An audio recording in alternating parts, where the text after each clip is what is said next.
Now we're talking about the goats in Town Crowhorn. Town Crowhorn, there are still wild goats there. And in the summertime, when the weather is hot, they come up to the top there, and you can see them from the Wach. The last time I saw them there was Breen Mac, and I had bought him a pair of binoculars from this country here. And he looked up there and he told me there's a family there of goats and kids. Kids are the offspring of the goats. So anyway, other than that, the goats there, at one particular time I told you there that myself and Maxie Guilty, he was the biggest guy in school, but he never grew over the whatever it was. He was the biggest guy in school, but he never. But one time we were up there, up at the lake there, and we spotted the goats up there just above the lake. And we had a dog with us. So we went up there, and the dog went up there and he got the goats and they wouldn't leave. They went into a ledge there and the two of them dared the dog there and they were standing there. So myself and Maxie went up there and we didn't know what to do with them. So we took off our belts. We didn't have a rope. We took off our belts and we lassoed one and we dragged him down. Then we realized the other one would not leave him. So we took the two goats down. There were two buck goats. A buck is the one with the horns. The other female is known as a nanny. So anyway, we pulled them down and we took them down along the lake there, and one of them fell into the Gotham Lake and we thought he was going to be drowned. But no, we fished him out.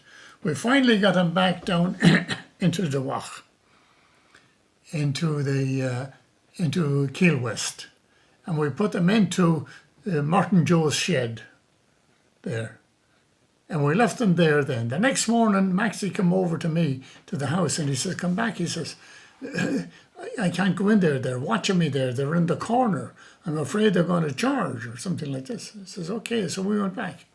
We finally got a hold of one.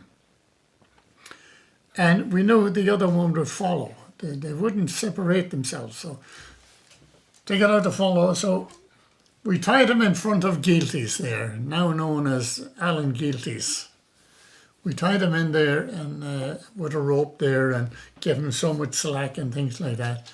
And eventually then we moved him back behind the house there.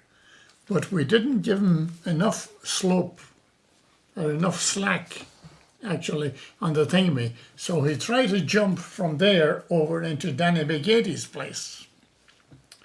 The rope was too short, he hanged himself.